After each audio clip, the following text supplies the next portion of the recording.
State of the Spark, and I am so glad you're here. I'm pumped you're here for a variety of reasons, but the number one reason I'm pumped here is for several things. I am pumped because we are going to be covering something that I love. I love tech and I love coaching, and I'm realizing that a lot of people are encountering a major conflict as it comes to a lot of the tech that's out there, and there's a lot of dilemmas going on. Someone even asked me this weekend, Grant, don't you have a moral dilemma with ChatGPT? And I'm saying, and my response was, no, I don't. But I believe society does. We're going to speak to that today. Before we cover that, I'm going to give you transparently my business update so that you know what my hands are into, how I'm growing my own financial freedom, and what we're bringing to you to help you with your financial freedom. But before all of that, you know what time it is. We start on Mondays with a morning cup of gratitude. What are you grateful for? What's getting you up in the morning? What are you pumped about? You know, I'm going to share my morning cup of gratitude first and share with you how I am actually moving in the morning and getting going. Let's talk about morning cup of gratitude. Number one, I'm grateful that I did not have a restful weekend. And by that, what I mean is my wife obtained and added to our little puppy pack, Callie, Cal Gal, otherwise known as our red tick coonhound. Callie Girl is our new family addition, and she has taken over the house this weekend. So, no, I did not have a restful weekend, in case you were wondering, but I'm grateful that we have she has a sweet demeanor. She's an awesome puppy. Super happy to have her around. And I'm also grateful that I get this opportunity. And this opportunity is this. It's to remind you of this one thing. If you hang up this show, if you browse away, that's perfectly fine, but you got to hear me on this first. You are more powerful than you can imagine. You are able to overcome all economic hardships and headlines. You're able to overcome all generalities placed on you. You're able to overcome if you started from behind, started from the bottom, started with the wrong race, the wrong gender, no matter where you started. I acknowledge that that's probably challenging for you, but I affirm to you that you are more powerful than all of your circumstances. So if you hear that one thing, I'm grateful for the opportunity to share that with you. Let's talk about other news. We've got other news today, and we're covering other news like this. We're going to skip actual tech and science news. I want to talk about the Venus and Saturn conjunction going on in the sky. That's awesome. You know I love astronomical news. You know I love science news, but we're going to skip that for the sake of time this morning. We know that a lot of you are getting to work. So I want to cover real quick the markets and then my biz updates. And we're going to talk about how you're ruining your life with headlines and how to return to critical thinking, which is a return to joy. Let's talk about it. Number one, in the TradFi markets, the Dow is at 33,400. When I reported last week, it was at 33,800. The week before that, 33,200.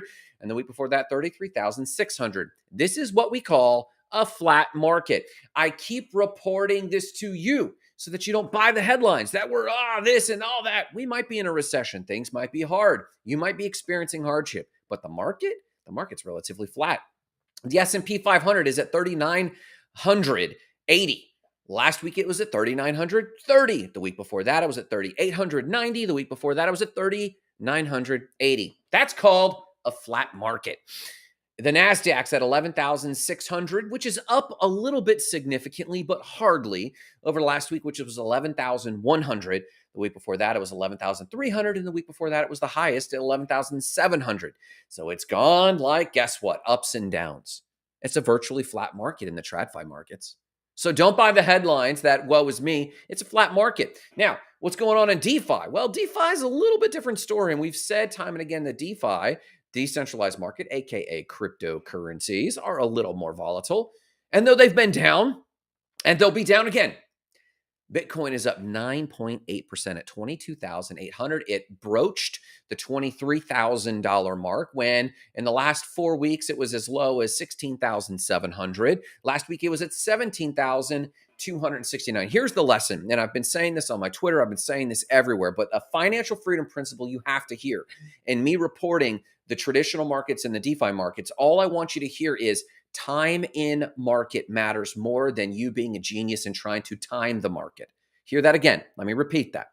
Time in the market is more important than timing the market. A lot of people think they're super smart. They work 40 hours plus a week, multiple jobs. They glance at Wall Street Bets, they glance at Robinhood, they glance at their Reddit boards, and they think they're going to time the market. So they move a couple $1,000s into the market and hope to catch a swing. That very rarely statistically outperforms. Putting a little bit in each and every week. And if the markets are hard down, you increase what you're putting in, otherwise known as dollar cost averaging. If the markets are over your dollar cost average, you are supposed to, guess what? Take profits. Don't get greedy and try to ride it and time the high end. Dollar cost averaging wins. And when you see a crypto market that's up almost 10% in the last week, the gains happen right then. You wouldn't have caught that if you were to sit around trying to time it, because you're always second guessing yourself. Is this the low? Is this the low? Is this the low? Is this the high? Is this the high? You're always guessing, and you don't have any money in, and you're getting nervous, and your emotions start riding very high. But if you are dollar cost averaging every single week, it is a methodical way and statistically outperforms. So the profits in the market, like bear markets happen, they creep. Bull markets run. And to catch those runs, you have to consistently be in the market to see that thing swing. So when you see something like Bitcoin swing, and don't forget, if you're over your dollar cost average, strategically, tactically take profits so that you can live to trade another day. Ethereum at 1,600, up over 1,300 last week. That's up 5.99% over the last week alone. Cardano at 37 cents, up almost 8.08% over last week at 32 cents. And XRP up 9.24% at 42 cents over last week's 35 cents. Oh, Grant, do you think the markets are going to run? Yes, I do. Oh, Grant, do you think the markets are going to pull back? Definitely I do. So, Grant, how are you making money on any of this? Da-da-da! Dollar cost averaging. Dollar cost averaging. Get it in your head that my strategy, take your own financial advice, do your own research. Do not take this as Grant tells you, but I'll tell you what has worked for me hand over fist is dollar cost averaging. Bitcoin ran up to 60,000. I was buying Bitcoin at 60,000. But I've been buying into Bitcoin since 2011 in my dollar cost average. And I'll share this on Friday Finances. Me and Jarrett Carpenter are starting a new show on Friday where we just talk about financial freedom. We just talk about finances. That'll be on Friday. And I'm going to share with you my dollar cost average. I'll sneak peek it. My dollar cost average for Bitcoin is about 13,000. It's at 22,000 right now. And am I taking profits? Not yet, because I know it's going to totally take off. But dollar cost averaging is continuing to put money in, continuing to put money in, and continuing to take profits along the way up and down. So that's the DeFi markets and the TradFi markets. Again, not financial advice. Do your own homework, but please don't think you're smarter than you am. Are you more powerful than you can imagine? As I said in the open today, of course you're more powerful than you can possibly imagine. But oftentimes people overestimate their intelligence by twofold. That's another statistic we could get into another day. Let's talk about my biz updates. I'm going to begin touching on this a little bit more on Friday Finances. If you've been catching the show at all weekly, or when I was doing it multiple times in the week, you get sneak peek into the business of what we're doing behind the scenes, what we're building, what's going on with the website company and the course and all this other stuff. I want to give you those updates along the way. I'm going to give that real quick, but I will also note that in the coming weeks, this might transfer to Friday Finances, and I'm going to keep Mondays for personal development. Tell me what you think of that in the comments if you're watching this today or later, because I want to make sure we're focusing that you are growing, that you're strong here, that you're powerful. I got that from Kaleidoscope. Go watch the Netflix Kaleidoscope show. It's fantastic. But I'm going to be moving some of these updates to Friday Finances, but let's cover today so you don't miss out. Number one. Spark Bookkeeping. Spark Bookkeeping became Spark Billing. I reported that last week. I've had several great touch points with Adam, the founder. He's doing phenomenal things. I can't tell you the details yet because I want to make sure it happens smoothly. I want to make sure it goes through. But a sneak peek is that Adam has decided to change the entity structure. You can learn from this because most of us either do S-corps or pass-through or flow-through entities. When we file our taxes, we file a single tax return for small businesses if you're 5 people or less. But Adam is maturing the company where it's maturing to a point where he wants to do some sort of profit share. Again, I'm not going to give away the details until afterwards once I've had that conversation with him. But I'd like to give you a sneak peek that now's about the time for him to change the entity in order to preserve stakeholders, but also give some liquidity and profit share partners incentive to stick around for the long term for continuity reasons. That's a quick insight of what's going on with Spark billing. Spark sites, I did report last week that for the year, our revenue grew to 8.6, but our membership base didn't grow. We had like a net flat membership base for the entire year last year.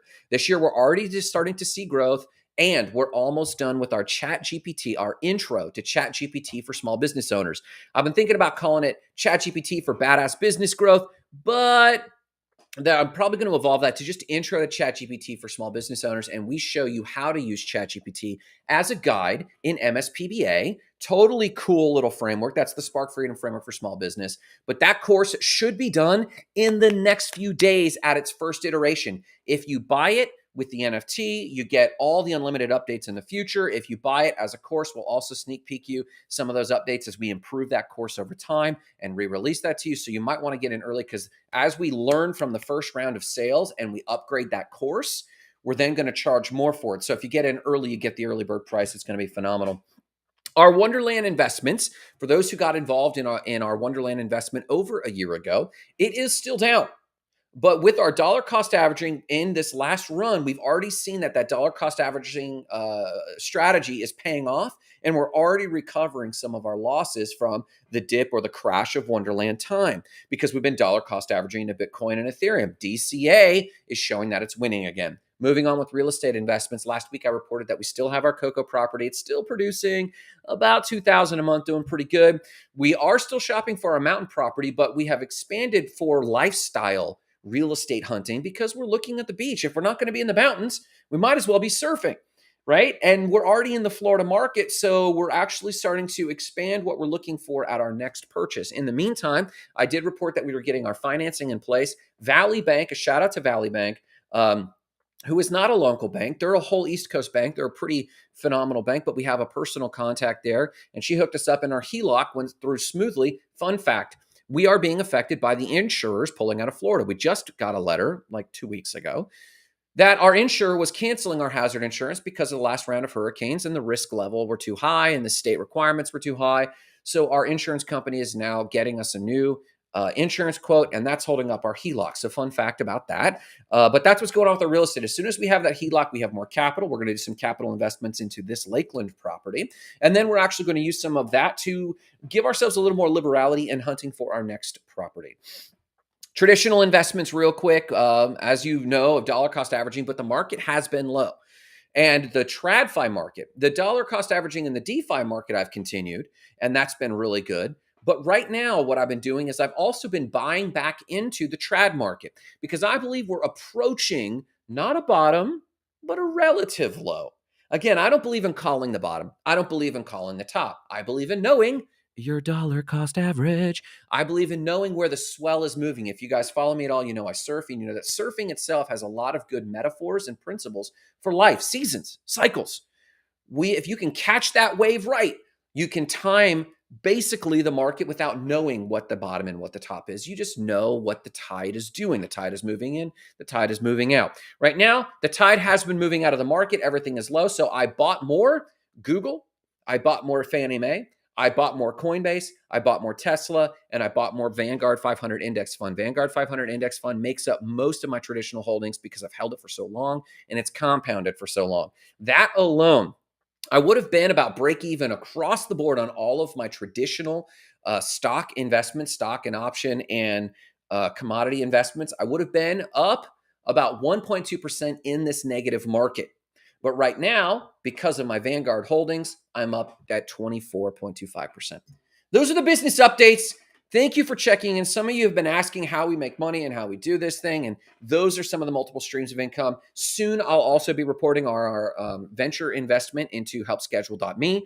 We'll also be talking about Friday finances. That's all coming. But let's talk about ruining your life with headlines and how to return to critical thinking. So even within the last week, I had a few experiences that triggered today's thought. In the last few weeks, I encountered someone at the coffee shop who said, I overheard them say, they didn't say to me, I overheard them say, all men are liars. Later that week, I had a conversation with a real estate noob. And this real estate noob said off the cuff that I'm not getting into short-term rentals, STRs, because all Airbnbs are failing. and Airbnb is failing. That's interesting. I had another conversation with a mortgage broker.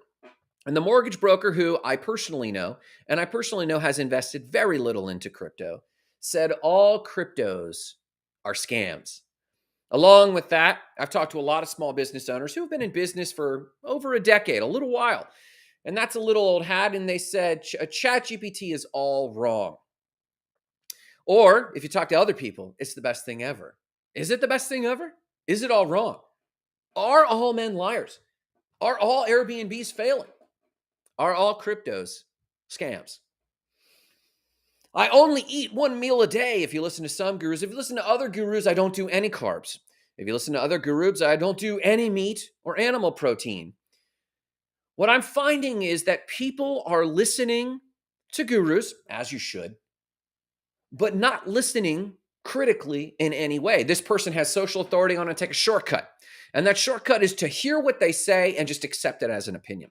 So I heard Andrew Hormozy say that he doesn't wake up and do cold baths or showers. He just wakes up, puts a cup of coffee on, and starts to work. He works until midday. He's done 8 to 10 hours worth of work, and then he goes to the gym. That sounds really good to me. I'm going to do that. That works for me. Or if you listen to Tony Robbins, you wake up, or Vishen Lakhiani, another influencer, you wake up and all you do is don't look at your phone, meditate, do a cold dip, meditate for 30 minutes, some routine. Do you take that? Well, it feels real good and it's a lot less stressful. I might as well take that on. What I'm finding is that people more and more are overwhelmed and have very little bandwidth to think of anything. They don't realize that they've done it to themselves because they're listening to hours and hours of headlines, hours and hours of 24-hour news cycle, hours and hours of streaming media, and they're just adopting opinions. They don't even question whether or not those opinions are conflicting. They don't even question whether or not they should be spending those hours doing that. They just move on. Now, time out. I might sound like I'm a negative Nancy on new media. If you know me for a minute, you know that I am so bullish on new media, it's not even funny. But what I need to call out is people's inability to think critically. Now, on top of that, and this awash of information, we now have very powerful synthetic media. Now, what is synthetic media? Synthetic media is basically AI-generated fake media. It might be true. It might not be true. It might be video footage of a war in Ukraine, which is true. But the footage itself was auto-generated in order to elicit some emotional response. Or it might be the opposite. It might be pro-Putin, anti-Putin, pro-Trump, anti-Trump, pro-war, anti-war, pro-gender, anti-gender. It could be anything. Synthetic media is being wielded at a rapid clip. If you have played with ChatGPT, you know that ChatGPT is powerful. If you have been playing with DALL-E or Midjourney, the image-generating AIs, you know that these are hyper-realistic generated images and graphics. As you see these, when you blend something like DALL-E or Midjourney with something like ChatGPT or all the AI growing, you know it's going to become harder and harder to differentiate reality. Is this an existential crisis for the species? Well, maybe, maybe not. But I will simply say this. It will be extraordinarily challenging for the average person who is just skimming headlines to tell what is real or what is synthetic. Yes, students submitting ChatGPT generated essays are being called out mainly because their professors are employing TAs or teaching assistants to put those essays into AI readers and to determine whether or not this was real or generated. Plagiarized, if you will, is what they're calling it. It's not technically plagiarized, but it is AI generated. And they're being criticized for not thinking critically on themselves. And that's a fair call out, though it's not necessarily the rubric or the point of school necessarily. But when you have a group of people in a perfect storm who are so used to skimming headlines and taking those on, listening to gurus and taking their opinions on, and on top of that, having synthetic media now infusing itself into every corner, you have a perfect storm of bad input.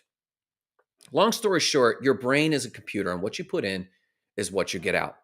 Now, that has been said for many years, but what you often forget is the first program you should put into your brain is critical thinking. And not critical from being a critical person or even being a pessimistic person, but critical in that you think, is this true? And even if it is true, does it matter? The ability to think critically is one of the most important skills in the world. And again, this is not to be a negative Nancy. For those who know me, I am a naively optimistic person. But that's because nearly everything I take in, I filter through. Well, is this true or accurate? That can be known or not known. And do I care if it's true or accurate? I choose how I respond. So the metaphor that the brain is a computer, what you put in is what you get out, is true you've put in if you haven't put in a critical thinking piece of software into your brain, the ability to simply pause and think critically. So, how do we deal with this perfect storm where we do want to take in massive amounts of information? We do want to listen to people who have done it before and just get their tips and get their strategies and implement their strategies. But if I start listening to them, I am now a reactive person. For any of you who have taken time in the last 10 years to pause and read a book, I hope you have taken the time to pause and read 7 Habits of Highly Effective People. And one of the principles is how to be a proactive person versus a reactive person. How to basically interrupt your brain, your lizard brain, your limbic system, how to interrupt that and ask yourself, does this matter and how shall I respond? Respond versus react. But we're losing the ability to do this. And in a hypermedia world plus a synthetic media world, we are very challenged. So we're going to solve this in 2 quick ways. Number 1, we need to add critical thinking.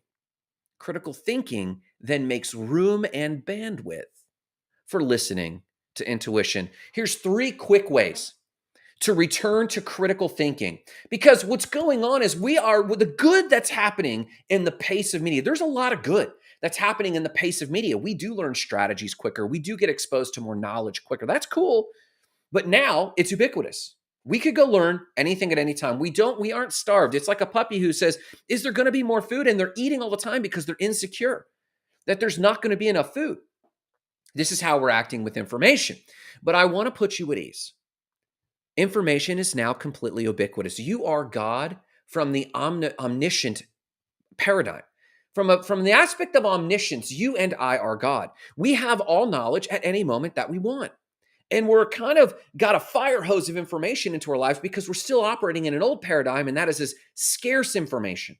Back when we used to have newspapers, we used to have to sit and read the Investors Business Daily and the Hong Kong Daily Times and the Shanghai News and the London News and then the New York News. I used to have to go through all of that to understand what was going on in the world as I started investing in the mid-90s and late 90s. But now that we have ubiquitous information, I can just know. And now we have to reverse the flow and have a protection to actually reverse the flow and pause and think clearly. What's good is that we have all knowledge. But what's bad is that even though we have a bullshit meter being dialed in right now, which is really great, we are now losing touch with our ability to think critically. So here's what we're going to do. 3 quick ways I recommend for you this week to implement so that you can return to thinking critically. No, I don't believe you should delete your social media apps. Not at all. No, I don't believe you should turn off your notifications. It could be beneficial, but I don't necessarily believe that. In fact, step 1, I think you should get more involved. I think you should read headlines, definitely. I think you should ask ChatGPT questions so you know its limitations, definitely. Ask it its politics, ask it its theologies, ask it its opinion on socialism versus capitalism. It'll surprise you. By surprise you, I mean, it will say things that we already know. Yes, play with the latest tech. Yes, get into the metaverse. Yes, invest in the latest cryptocurrencies. Yes, lose a little bit of money. Lose a little bit of money, not a lot. Get involved more as step 1. You need to increase your touch points. You need to increase yourself mainly because you need to desensitize yourself to these headlines. I'd give you the TradFi and DeFi markets every Monday morning to desensitize you to the emotional reaction of headlines. I expose you to ChatGPT in part so that you have exposure to a new technology, but also to desensitize you to the fears and FOMO and worries and hype of new technologies so that you know its limitations, so you know where it belongs in your small business. So step one, get more involved. But step 2, stop. Schedule time every day, multiple times in the day, multiple times in a week, where you full stop. Turn off all media temporarily for a study time. Journal your thoughts, or at least reflect on the headlines and ask yourself 2 quick questions.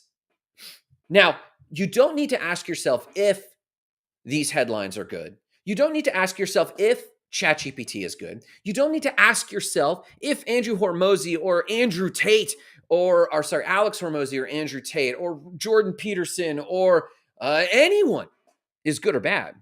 You don't need to ask that question. That's the wrong question. Is this person good? Is this feedback good? Is this good to do one meal a day? Is this good to not eat carbs? Is this good to invest in Wall Street bets? That's the wrong question. You need to ask two questions, and it's a little different. You need to ask yourself, how is this good? And how is this bad? How is this piece of advice good? How is this piece of advice bad? How is this headline about the Ukraine good? How is this headline about the Ukraine bad? How is this headline or this guru's advice about carbs good? How is this advice bad? And then there's a last question. What do I know to be true experientially? Now, this puts the ball in your court. Yes, you want to use ubiquitous information and ubiquitous technology and ubiquitous headlines and ubiquitous information to cut corners. But what you can't cut corners on is experience. You can cut corners on getting a starting point. You can cut corners on jumping ahead in the line so that you understand the vocab and the tools to use, but you need to get busy getting experience. If someone tells you to cut carbs and you're just going to take that opinion, don't just start sharing that opinion. Go do it and tell yourself, oh, that's how that affects my body and my gut. Do the same thing with going vegan. Do the same thing with one meal a day, intermittent fasting.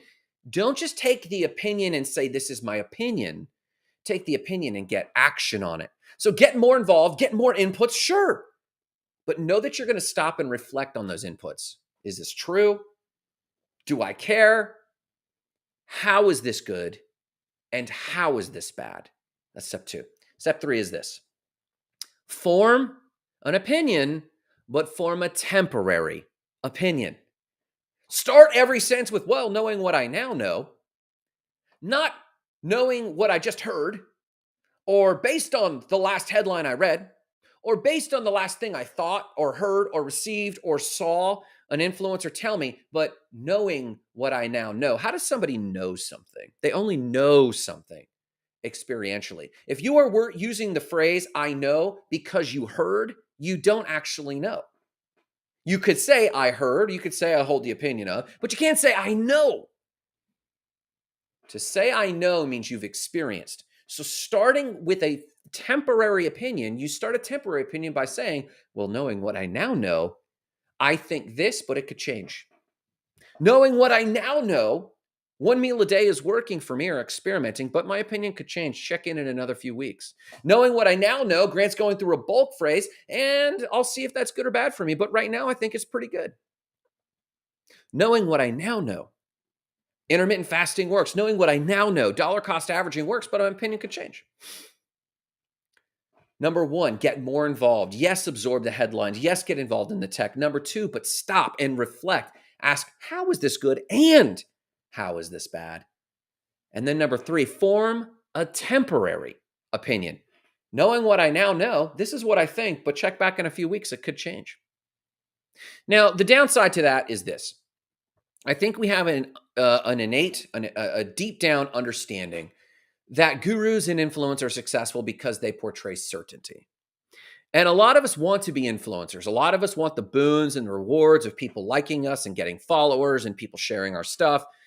And we'll do that by portraying certainty. You can only be certain about that which you have actually experienced. If you have not experienced, it's called, and I think I got this phrase from Allison of the Metaverse. Allison said it's increpidarians or ultra crepidarians are people who are espousing certainties about things they have not experienced. They're fake opinions. And you might not be doing it on purpose. You might just be victim of not having bandwidth, not having time, not being able to actually form your own opinions because you're taking in so much and I'm so busy. Maybe you're so busy because you're uncritically taking in information. Maybe you're an Ouroboros where you're feeding yourself and you're eating yourself. And I don't have time because I'm not making the time because I'm absorbing so much stuff that's taking up so much of my time. I believe you should be involved in new media. I believe you should be involved in the cutting edge technology, at least for a season. I believe you should then stop and ask yourself, how is it good and how is it bad? And I believe you should form only temporary opinions. I think you'll find that you're stronger. I think you'll find that you have more opportunity. I think you'll find that you have more happiness. I think you'll find that you will have more avenues to succeed in your life if you do those three things. So, why are we talking about any of this? Why are we touching on forming opinions and thinking critically in new media? Because it's relative, it's relevant to you. It's relevant to where you're going. It's going to affect your business, it's going to affect your finances. But more than anything, it's going to affect your freedom. It's going to affect your sense of peace. It's going to affect your relationships. And I want to empower you with a framework that I think can really help. But really, whether you take these three steps, whether you experiment with the next guru, no matter what you do today, I want you to remember the mission: igniting lives of explosive significance, starting with your own. Have a great day.